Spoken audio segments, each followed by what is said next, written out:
The sterile smell of the emergency room always makes me nauseous. But tonight, it carries the bitter scent of the naked truth. The man in surgical scrubs trembling as he holds the newborn baby is my former husband. The man who threw me away 7 months ago because he believed I was a barren woman. He has no idea that the fragile life he is cradling is the cruelest proof of his own family's deceit and betrayal. Hello, dear listeners of the Violet Revenge Stories channel. Thank you from the bottom of my heart for joining us today. Sadly, YouTube has disabled our monetization features, leaving us without the necessary budget to keep our operations running. If you find today's story engaging, please kindly consider supporting us with just $1 so we can pay our dedicated staff and continue creating these videos for you.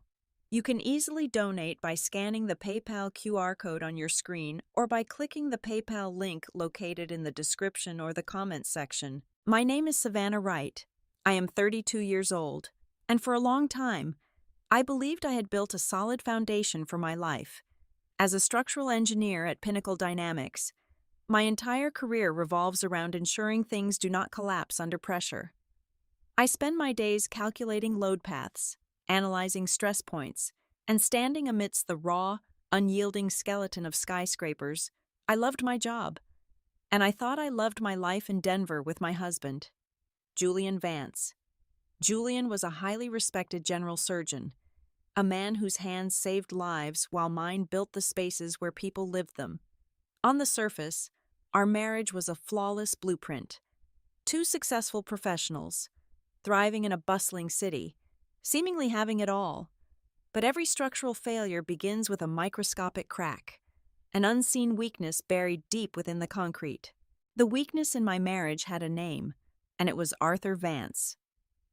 My father-in-law was a conservative, ruthless real estate tycoon whose name was plastered across half the commercial buildings in the state. Arthur was a man who believed the world should mold itself to his archaic expectations. From the very beginning, he harbored a deep, unhidden disdain for my career. In his eyes, a woman married to a Vance should be a delicate ornament, someone who organized charity galas and arranged floral centerpieces. He despised the fact that I spent my days at noisy, hazardous construction sites, surrounded by heavy machinery and coarse language. He viewed my ambition as a defect, a rebellion against the natural order he sought to control. The tension was always there, a thick, suffocating fog that rolled into every family gathering, but it was a quiet war, that is, until their grand anniversary dinner. The event was held in the private dining room of an exclusive country club. Dripping with crystal chandeliers and suffocating privilege, the air was thick with the scent of expensive perfume and roasted meats. I sat there in a tight silk dress that felt more like a tailored straitjacket, trying to maintain a polite smile while the extended Vance family exchanged hollow pleasantries. I was already exhausted from a 60-hour work week, but I knew my attendance was mandatory. As the evening wore on and the wine flowed freely, Arthur stood at the head of the long mahogany table. He tapped his silver spoon against his crystal glass, demanding the room's absolute attention. At first, his speech was the usual boastful rhetoric about his legacy, his empire, and the importance of family lineage. But then, his cold, calculating eyes locked onto me from across the table. The temperature in the room seemed to plummet. He pointed a finger in my direction and began to loudly lament the lack of a grandson to inherit his throne. "Look at her," Arthur sneered, his voice echoing off the paneled walls. "Spending her prime years breathing in concrete dust and hauling steel. It is no wonder our family has no heir. That unnatural, stressful environment has completely dried up her womb. You have stripped yourself of your only real duty as a woman, Savannah." The entire room fell into a dead, horrifying silence. My heart slammed against my ribs so hard I thought my chest would crack open. It was a public execution of my dignity, broadcasted to aunts, uncles, and cousins who merely stared at me with varying degrees of pity and agreement. My face burned with a fiery, humiliating heat. I turned my head desperately toward Julian, my husband, the man who had sworn to protect and cherish me. I waited for him to stand up, I waited for him to slam his fist on the table, to grab my hand, to yell at his father that this crossed a line, but Julian did not move. He did not utter a single word in my defense. Instead, he slowly reached out, picked up his glass of dark red wine, and took a calm, deliberate sip. He kept his eyes fixed firmly on his plate, his posture relaxed, essentially endorsing every vile word his father had just spewed. That cowardly, pathetic silence was louder than any scream. It was not just a lack of action. It was a profound betrayal. In that agonizing moment, watching him swallow his wine while my soul was being torn apart, the final, fraying rope holding our marriage together snapped. The realization washed over me like freezing water. I was surrounded by a dozen people in an opulent room, yet I had never been more entirely alone. Exactly 21 days vanished into a blur of suffocating silence before the final blow landed. There were no dramatic screaming matches echoing through the expansive halls of our home. There were no thrown plates, no tearful pleas for a second chance, and absolutely no attempts at couples therapy. Instead, the end of my marriage arrived in a mundane, heavy manila envelope resting casually on the marble kitchen island. I found it right beside his untouched cup of black coffee. Julian stood by the doorway, his posture rigid and his expression entirely devoid of the warmth that had once made me fall in love with him. "I have filed the paperwork," he said, his voice flat and clinical, as if he were diagnosing a terminal illness rather than dismantling our life together. "We simply do not share the same vision for the future anymore. I want a complete family. You want to build office towers. It is better to cut the losses now." The sheer brutality of his calm demeanor paralyzed me. The man I had pledged my life to was looking at me with the detached indifference of a stranger. I stared at the divorce petition, the cold legal jargon reducing years of shared dreams into a simple dissolution of assets. The phrase irreconcilable differences leaped off the page, a cowardly shield hiding his true motive. He was tossing me aside to appease his father. The profound hurt settled deep in my bones, replacing my blood with ice. Before the reality of the separation could even fully register in my mind, the Vance family machinery sprang into ruthless action. Less than 48 hours after Julian handed me those papers, I returned from a grueling shift to find a crew of professional movers swarming the estate. Arthur had clearly orchestrated the logistics. They were methodically packing away every single trace of my existence: my clothes, my books, my architectural models, and even my favorite coffee mug were systematically boxed, labeled, and hauled away. They wiped the master bathroom clean of my cosmetics and stripped the guest room of my drafting table. By the time the sun dipped below the horizon, the grand house felt entirely alien. The scent of my lavender soap was gone, replaced by the sterile smell of industrial cleaners. They had surgically excised me from their world, leaving behind a pristine, untouched museum where I had once lived. I relocated to a cramped one-bedroom apartment across the city, a space so small it felt like a storage unit compared to the mansion. But I did not care about the lack of square footage. I needed a bunker to hide from the crushing weight of my new reality, to survive the gaping void in my chest. I weaponized my grief. I threw myself into my work with a self-destructive intensity. I volunteered for the most demanding projects at Pinnacle Dynamics, dragging thick rolls of structural blueprints home every single night. I spent hours bent over my small dining table, calculating shear walls, wind loads, and dead weights until my vision blurred. Sleep became a rare luxury, limited to 3 or 4 hours of fitful rest. I existed on a toxic diet of black coffee and sheer willpower, determined to rebuild my shattered ego through concrete and steel. But the human body can only sustain so much neglect before the foundation cracks. The collapse happened on a blindingly bright Thursday morning. I was standing on the 7th floor decking of a new commercial development, reviewing a complex steel joint with my foreman. The deafening roar of cranes and jackhammers surrounded us. Without warning, a massive, invisible wave of dizziness crashed over me. The rigid steel beams seemed to bend and warp before my eyes. A cold sweat broke out across my forehead, and my ears rang with a high-pitched whine that drowned out the construction noise. The blue sky spun violently, and the solid concrete beneath my work boots gave way. The last thing I remembered was the panicked shout of my foreman before the darkness swallowed me entirely. I regained consciousness under the harsh, fluorescent lights of a private medical clinic. The metallic smell of rubbing alcohol filled my nostrils, instantly triggering a fresh wave of nausea. A doctor I had never seen before was reviewing a chart at the foot of my bed. She adjusted her glasses and looked at me with a soft, sympathetic expression that immediately put me on edge. "Miss Wright," the doctor began, her voice gentle but firm, "your colleagues brought you in after your fainting spell. Your vitals were dangerously low, likely due to severe exhaustion and dehydration. However, we ran a standard blood panel to be thorough." She paused, letting the silence hang in the sterile room for a moment.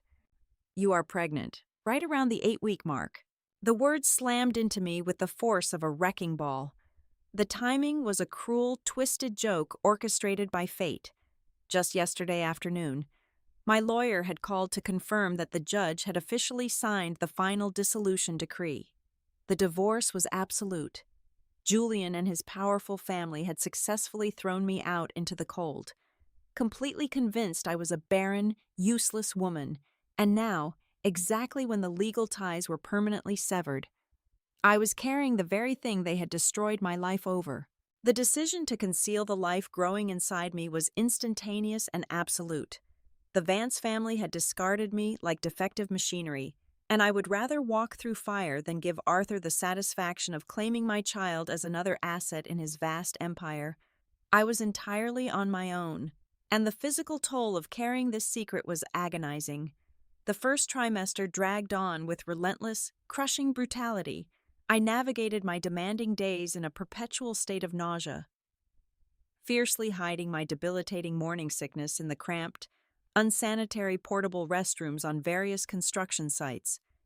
During those late-night drafting sessions, when the engineering office was completely empty and silent, I would often find myself curled beneath my heavy wooden desk, clutching my stomach as violent waves of illness washed over me. I fueled my exhausted body on dry crackers and lukewarm ginger tea, pushing through 60-hour work weeks out of pure, unadulterated spite and the desperate need to secure an unshakable financial future for my unborn baby. I intentionally wore oversized neon safety vests and thick flannel shirts, carefully masking the slight but undeniable changes in my waistline. Every agonizing cramp, every sudden wave of dizziness was a silent, terrifying battle fought in absolute solitude.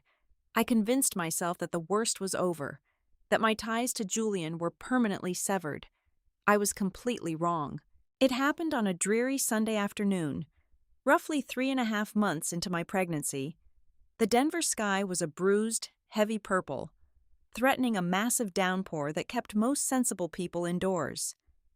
I had driven out to a quiet, dimly lit coffee shop in a forgotten suburban neighborhood far outside the city limits, deliberately seeking a place where no one from my past would ever stumble upon me.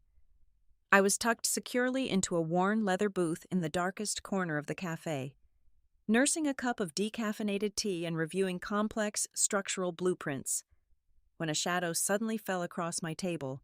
"Savannah? Savannah Vance?" A hesitant, trembling voice whispered. I tensed immediately, my head snapping up. Standing there, nervously clutching a damp paper cup, was a woman with deeply tired eyes and a rigidly tense posture. It took me a few seconds to place her face outside of a clinical setting. It was Clara.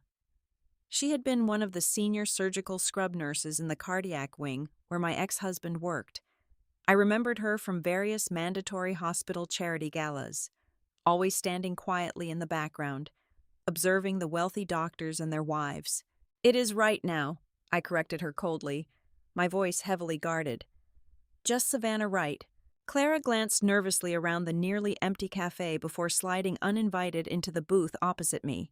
She looked genuinely terrified, her hands shaking slightly as she set her coffee cup down on the wooden table. "I heard about the sudden divorce," she murmured, her voice barely carrying over the low hum of the espresso machine behind the counter. "And I have heard the vicious rumors circling the hospital staff.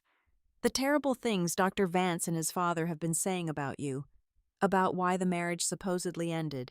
My jaw clenched so hard my teeth ached. "I do not care what lies they are spinning to their country club friends. Clara, it is entirely in the past." "No, you really do not understand," she interrupted, her eyes wide with a desperate, haunted kind of urgency. "I cannot sleep anymore. Savannah, the guilt is literally eating me alive. I know the actual truth. I was there exactly 3 years ago when the private fertility specialist came to the hospital long after visiting ours." I froze completely, the red pen in my hand slipping from my fingers and rolling onto the blueprints. "What specialist?" Clara leaned in closer, her voice dropping to a frantic, breathless whisper.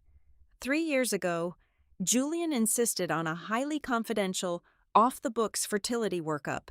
He purposely bypassed the usual hospital testing channels and brought in an exclusive outside consultant.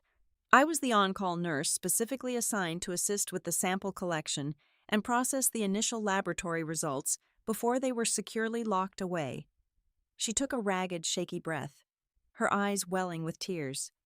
"Julian has a very rare chromosomal microdeletion syndrome. It severely impairs his sperm production and motility. He is essentially completely sterile. Savannah, the clinical chances of him ever fathering a child naturally are less than 1%.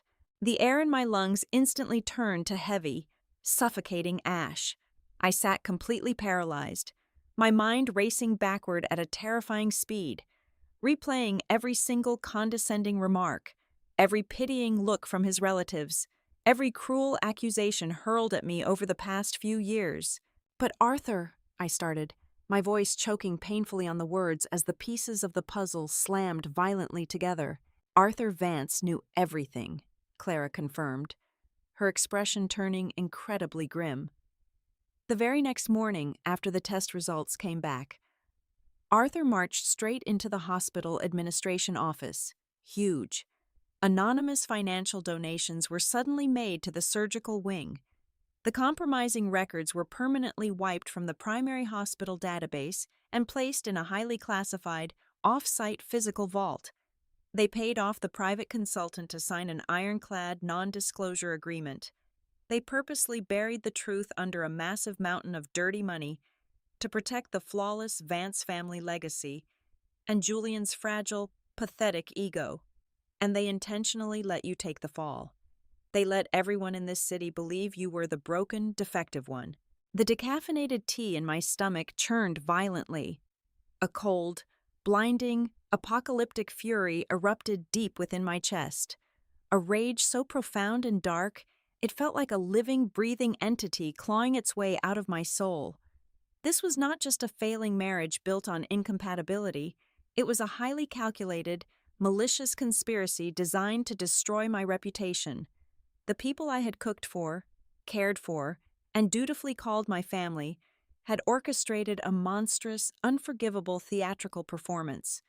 They had watched me endure painful, invasive female fertility treatments, crying alone in sterile clinical rooms, while they sat comfortably on their throne of lies. Julian knew he was the infertile one every single time he sat in cowardly silence and let his father humiliate me in public. The betrayal was absolute, an unforgivable crime of the highest order, and in that dimly lit cafe, my sorrow officially transformed into a merciless thirst for vengeance. The raw, blinding rage that had consumed me in the coffee shop did not erupt into a fiery confrontation. A younger, more naive version of myself might have stormed straight to the hospital administration building or banged on the massive oak doors of Arthur's estate to demand immediate justice. But I was no longer that woman. I had learned the hard way that screaming at brick walls only bruised your own knuckles. Instead of causing a public scene that would only give the Vance family a chance to spin the narrative and destroy my credibility, I chose the path of absolute silence. My primary objective was no longer saving a dead marriage or defending my honor in their twisted social circles. It was protecting the fragile, innocent life growing steadily inside me. I channeled every single ounce of my fury into a cold, calculated strategy for a completely new existence.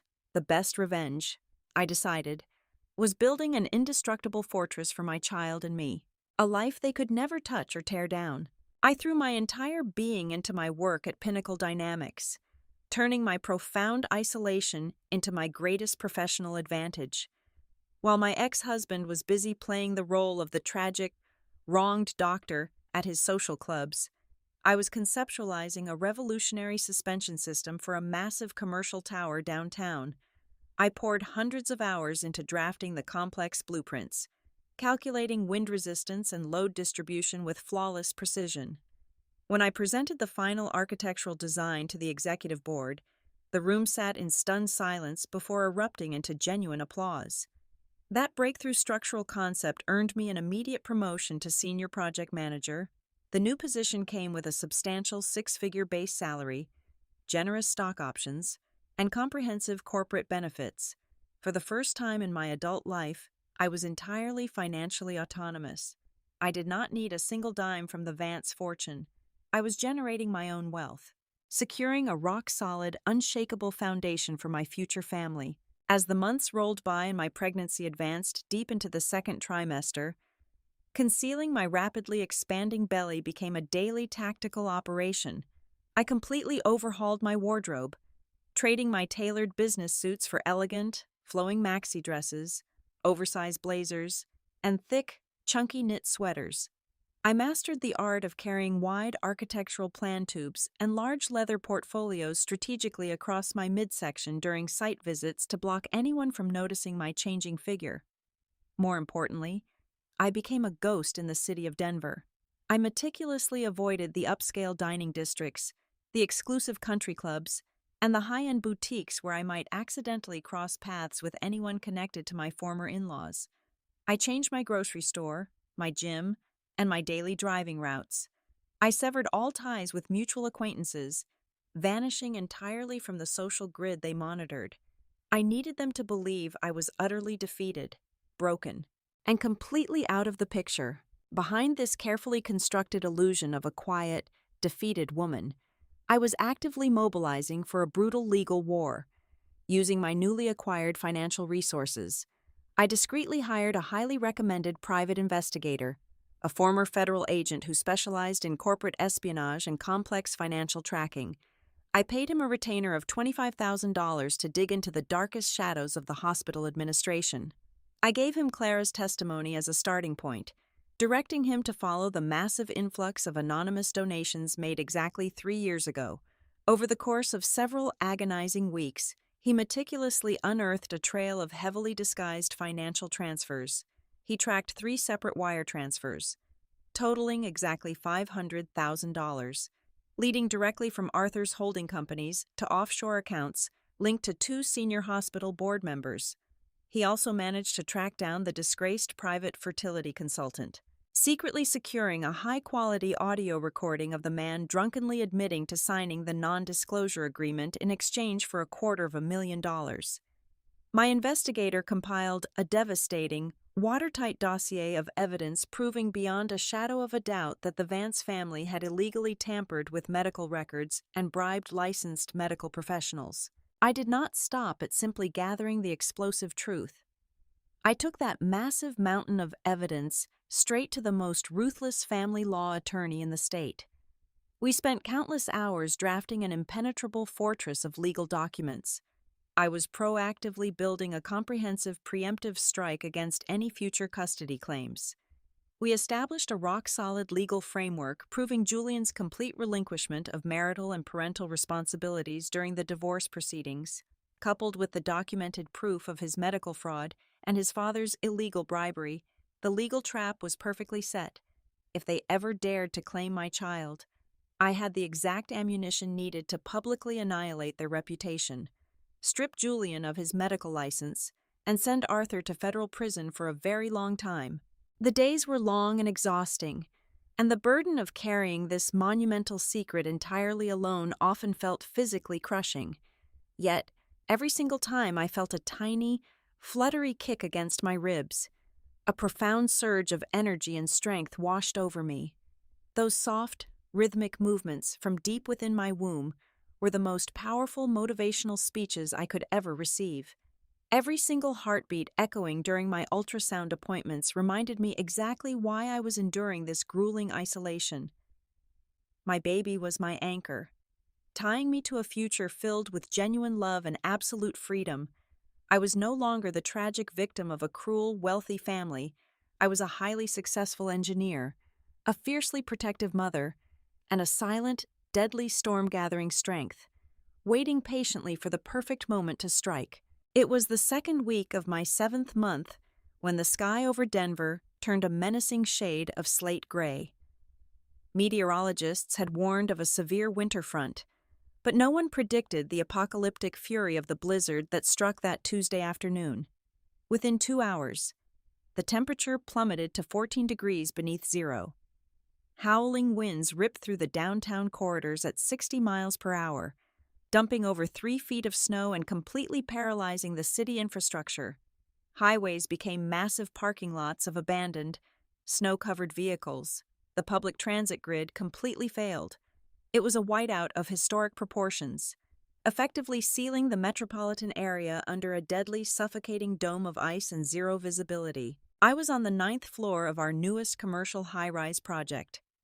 Despite the severe weather warnings echoing across the news channels, I had insisted on doing a final structural integrity walkthrough before ordering a complete site shutdown for the rest of the week.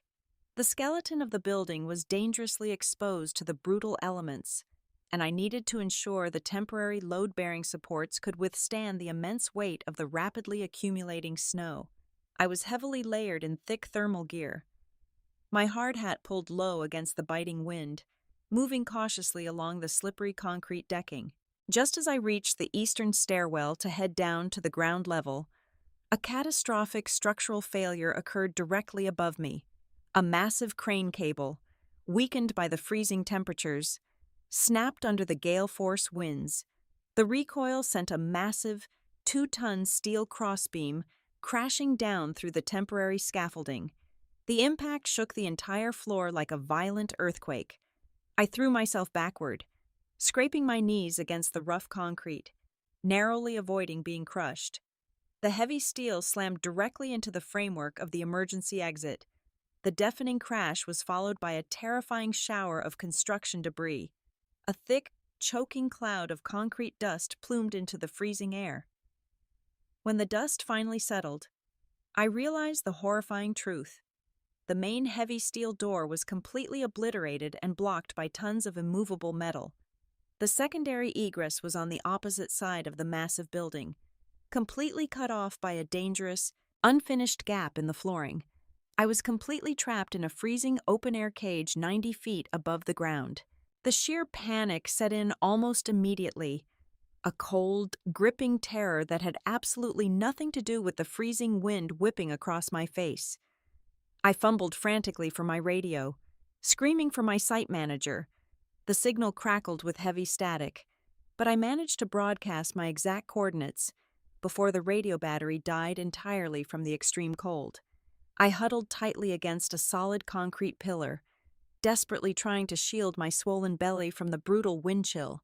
The temperature was dropping by the minute, biting savagely through my thick winter coat and stealing the vital heat from my bones. The intense psychological trauma of the near-death experience, combined with the extreme physiological shock of the freezing environment, pushed my body entirely over the edge.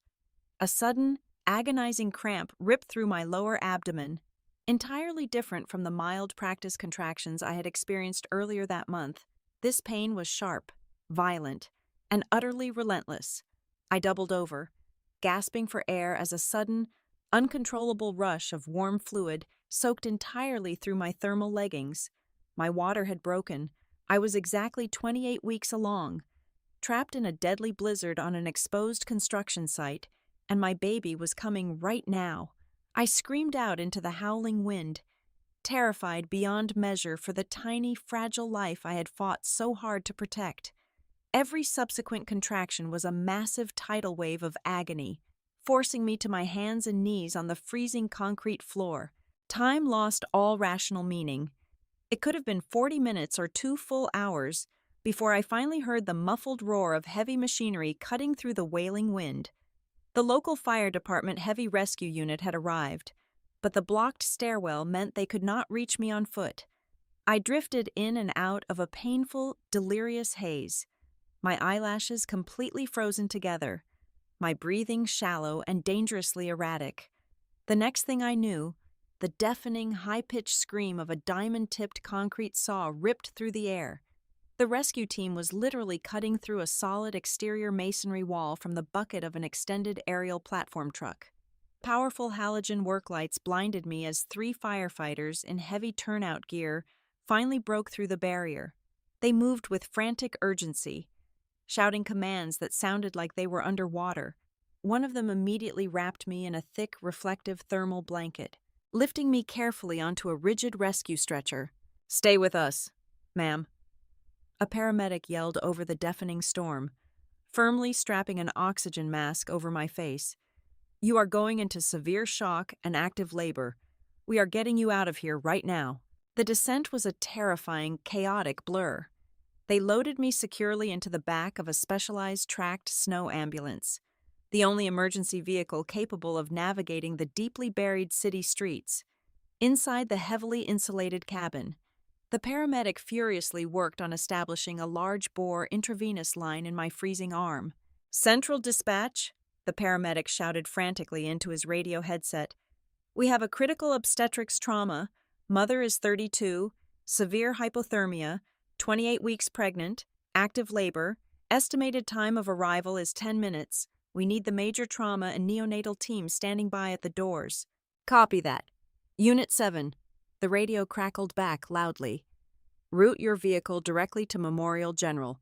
They are the only facility in your grid currently operating on full backup generators." Memorial General. The name echoed in my fading consciousness like a cruel death sentence. It was the absolute last place on Earth I wanted to be taken.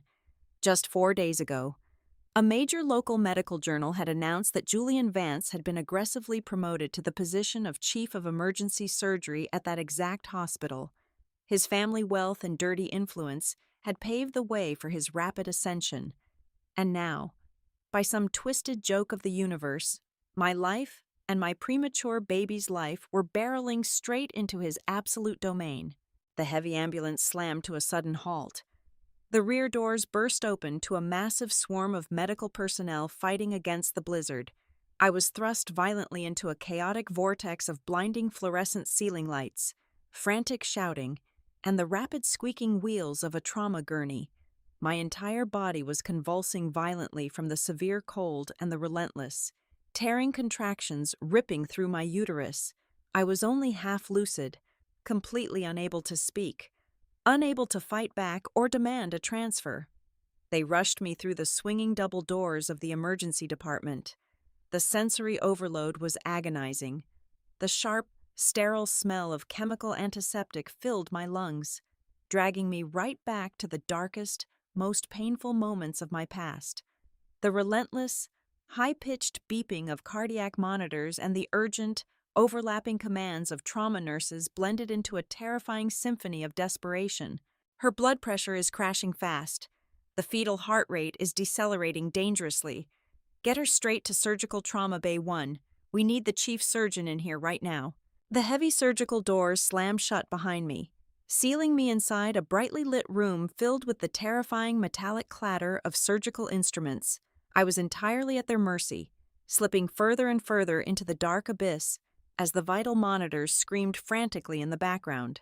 The chaotic symphony of the trauma bay blurred into a distant echo as my consciousness slipped further into the dark. Through the heavy haze, I heard a panicked nurse shouting that the lead obstetric surgeon was completely snowed in on the interstate highway. There was absolutely no time to wait for a backup. The fetal heart rate was plummeting rapidly, and my own blood pressure was dropping to dangerously low levels. Then, a sharp, authoritative voice sliced directly through the rising panic.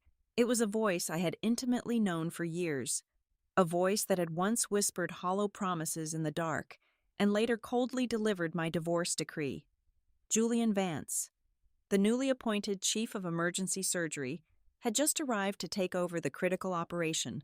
He was fully scrubbed in, moving with the practiced arrogance of a man who believed he held the absolute power of life and death in his hands. To him, I was merely an anonymous female trauma victim, my face entirely obscured by a massive plastic oxygen mask, heavy thermal blankets, and a thick layer of gray concrete dust from the collapsed construction site. The surgical team worked frantically to prepare my abdomen, swabbing my freezing skin with cold chemical antiseptic.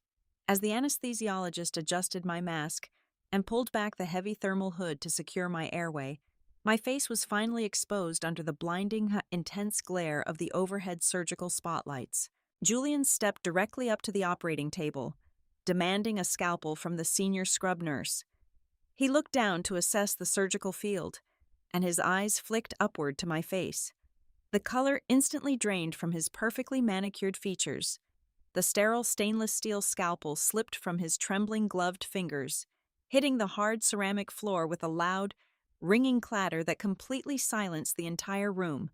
He stood entirely paralyzed, staring intensely at the swollen, battered body of the exact woman his family had ruthlessly discarded for being barren. The immense shock of seeing me there, just 9 weeks away from a full-term pregnancy, completely shattered his composed professional facade. "Dr. Vance, the fetal heart rate is crashing right now," the lead nurse yelled aggressively, snapping him violently out of his frozen stupor. Despite his overwhelming internal panic, the sheer instinct of his extensive medical training took over. He demanded a new scalpel immediately. I could feel the dull, distant pressure as he made the crucial lower incision, his hands trembling slightly before deeply ingrained muscle memory forced them perfectly steady. It was the ultimate, twisted irony of fate. The man who had callously thrown me away like garbage was now desperately fighting to save my life and the life of a child he foolishly thought might actually be his own. The room was incredibly tense, filled with the rapid, terrifying beeping of failing cardiac monitors and the urgent, clipped commands of the surgical staff. And then, a sound pierced right through the heavy, metallic smell of the room. A tiny, fragile, but fiercely defiant cry echoed loudly against the white-tiled walls. The heavy, suffocating weight instantly lifted from my crushed chest as Julian personally delivered my tiny, premature son into the freezing world. My erratic vital signs slowly began to stabilize. The entire surgical team erupted into a massive, collective sigh of deep relief. The catastrophic medical crisis had been successfully averted. I let the comforting darkness pull me under completely, knowing in my heart that my beautiful child was finally safe. I awoke several hours later in an incredibly quiet, dimly lit, private recovery suite. The violent winter storm outside had finally passed, leaving behind a profound, peaceful silence. The heavy wooden hospital door suddenly burst open, and Julian rushed frantically into the room, entirely bypassing all standard hospital security protocols. He looked absolutely wretched and defeated. His blue surgical cap was gone, his expensive haircut was a ruined mess, and his eyes were wild with a manic, desperate energy. He practically collapsed right beside my hospital bed, dropping heavily to his knees on the cold linoleum floor. His hands gripped the metal bed rail incredibly tightly. "Savannah," he choked out, his voice a pathetic, trembling whisper. "I delivered him. He is absolutely beautiful. Please, you have to tell me the truth right now. Is that my son? Did the doctors make a miracle happen for our family?" I looked down at the pathetic man who had once been my entire world, feeling absolutely nothing but cold, clinical pity. My divorce lawyer had insured my emergency hospital bag, safely retrieved by the brave rescue team, was placed right beside my bed on the small table. I reached over, my movements very slow but incredibly deliberate, and unzipped the front pocket. I pulled out a thick, heavy legal folder. Without a single word of hesitation, I forcefully threw the entire stack of documents directly at his face. The heavy papers scattered violently across his lap and the floor. The very top document was the highly classified original medical file from exactly 3 years ago, the exact file his father had paid $500,000 to permanently erase from existence. Right beneath it was the sworn, signed confession from the corrupt private fertility specialist, and finally, the conclusive, irrefutable prenatal DNA test results I had secured several months ago, proving exactly who the biological father was. Julian stared blankly at the papers, his breath catching painfully in his throat as his eyes darted over the undeniable proof of his own permanent biological infertility and the massive, illegal conspiracy his wealthy family had orchestrated against me. There are absolutely no miracles for cowards. Julian, I said, my voice steady and completely devoid of any emotion. That exact file was automatically sent to the entire hospital board of directors, the state medical licensing committee, and 3 major national news outlets the moment I was admitted into the emergency room. Your father's illegal financial bribes, your extensive medical fraud, and your precious family legacy are entirely finished. He slumped backward heavily against the white wall, a hollow, completely broken shell of a man, finally realizing he had lost absolutely everything in his life. He had lost his lucrative career, his prestigious social reputation, and the absolute right to ever call himself a father. Several weeks later, the long, bitter winter finally surrendered to the vibrant, beautiful warmth of spring. The massive legal scandal had entirely destroyed the Vance real estate empire. Arthur was facing severe federal bribery charges and a lengthy prison sentence, and Julian had been permanently stripped of his medical license in absolute disgrace. But honestly, none of that mattered to me anymore. I walked confidently out of the front double-glass doors of Memorial General Hospital into a brilliantly sunny, incredibly warm afternoon. I held my perfectly healthy, thriving son tightly against my chest. I smiled radiantly, breathing in the fresh, clean air of freedom. The heavy, toxic ruins of my painful past were permanently buried far behind me, and as I stepped happily out into the bright sunlight, our beautiful new chapter officially began. Thank you so much to all the wonderful listeners of the Violet Revenge Stories channel for staying with me until the very end. Where are you tuning in from today? If you found this story compelling and enjoyed my journey to ultimate justice, please kindly consider helping us out. Just $1 goes a very long way in ensuring our hardworking staff can easily provide for their families and continue bringing you the high-quality creative content you love. You can easily make a contribution by scanning the PayPal QR code currently on your screen or by clicking the direct PayPal link provided in the video description and the pinned comment below. Your generosity means the absolute world to us.